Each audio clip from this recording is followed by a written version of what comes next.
चलो राजा साहब, जो आपका बॉलीवुड का सफ़र था, हालांकि मेरे पास बात करने के लिए बहुत कुछ है, लेकिन मैं ज़्यादा डीप इसलिए नहीं जाना चाहूँगा क्योंकि अब आपका जो एजेंडा है वो बुंदेलखंड है जी जी। और राजनीति है।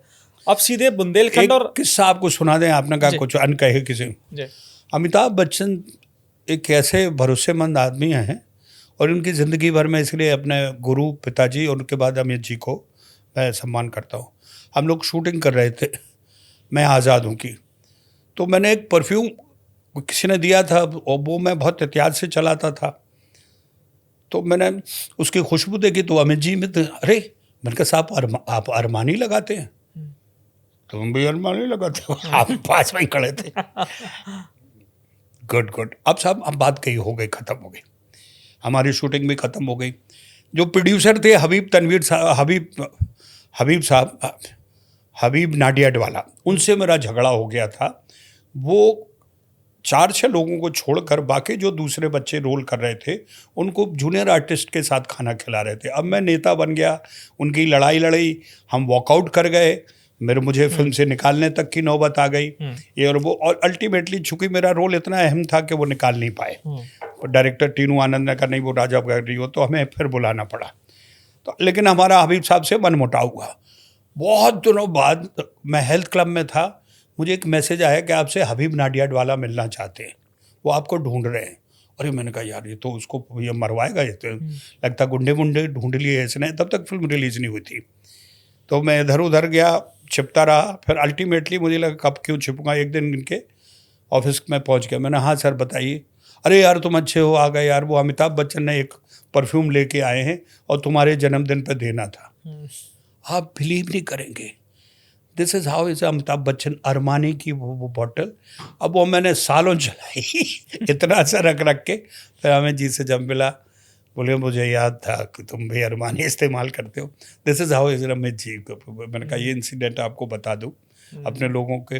और फिर मैंने खोया भी अमित जी को, वो भी घटना। अमित जी क्या, मैं दिवाली पे हमेशा जाता था, बुला लेते थे।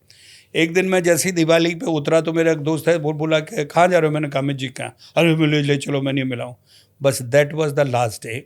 अमित जी अपने घर में उसी को बुलाते हैं जिसको आपने अनड्यू एडवांटेज ली नहीं कि फिर आप साफ। फिर उसके बाद फिर कभी ना हमें बुलावा आया, बस फ़ोन पे ज़रूर एक आध बार दुआ सलाम हुई है।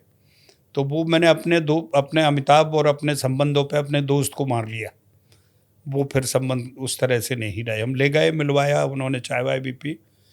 और एक किस्सा है कि अमित जी के घर में एक आदमी जूते में कीचड़ लगाया हुआ घुस गया था। तब से जया जी गार्डन में बैठालती हैं अमित जी के सारे गेस्टों को। ये ऐसे अजीब किस्से हैं तो अमित जी के साथ को रिलेटेड रहे। पर ये तो एक तरह से गलत नहीं है कि अगर मान लीजिए आप उनके अमित जी के मित्र हैं, जानने वाले हैं, अपने किसी मित्र को अगर आप साथ लेके, तो दिक्कत क्या है इसमें? मतलब देखिए ये आदमी की उसूल है कि जैसे उनके यहाँ 8 बजे के बाद किसी को नहीं मिलाए होते। सिनेमा का कोई भी आदमी 8 बजे के बाद अलाउ नहीं है, तो वो इंटरटेन करते ही नहीं है। उन्होंने अपने ज़िंदगी के एक नॉर्म्स बनाए रहे हैं और यही मैं मानता हूँ। आप अनुराग जी देख लीजिए, जिसकी वजह से आज तक चल रहा है। मैंने काका जी के साथ बहुत काम किया, इतने काका जी जितना लिबरल कोई था ही नहीं। काका जी के पास कभी भी चले जाओ, किसी भी हाल में चले जाओ, कैसे भी टॉपिक पे बात कर लो, ऐसा इनके साथ नहीं है। ये बहुत डिसिप्लिन सा, इनका अपना उतना ही स्पेस देते हैं जितनी स्पेस आपको चाहिए। उससे ज़्यादा स्पेस अगर आपने ली तो वो उनके लिए ठीक नहीं। एक बड़ा एग्जांपल भाई, 2 प्रोड्यूसर, दोनों इनके दोस्त, दोनों डायरेक्टर, प्रकाश मेहरा और देसाई, मनमोहन देसाई, और दोनों ही एक सब्जेक्ट पे फिल्म बना रहे थे और एक ही टाइम बना रहे थे। दोनों फिल्मों में अमित जी रोल कर रहे थे। सुबह उनकी शूटिंग, शाम को इनकी। आज तक बताया नहीं उन्होंने उन दोनों को कि ये तुम लोग एक ही सब्जेक्ट पे फिल्म बना रहे हो। दोनों फिल्में फ्लॉप हुई तो लोगों ने उनसे पूछा कि आपने बताया नहीं? बोले नहीं, उन्होंने मुझे एज एन एक्टर लिया था, मुझे एज एन एडवाइज़र थोड़ी लिया था। और दोनों पढ़े लिखे लोग हैं भाई, उनको पता होना चाहिए कि सब्जेक्ट पे फिल्म बना रहे हैं। हम क्यों उसको एडवाइस दें? और कल को वो एडवाइस ठीक नहीं हुई तो वो हमारे मत्थे पड़ेंगी।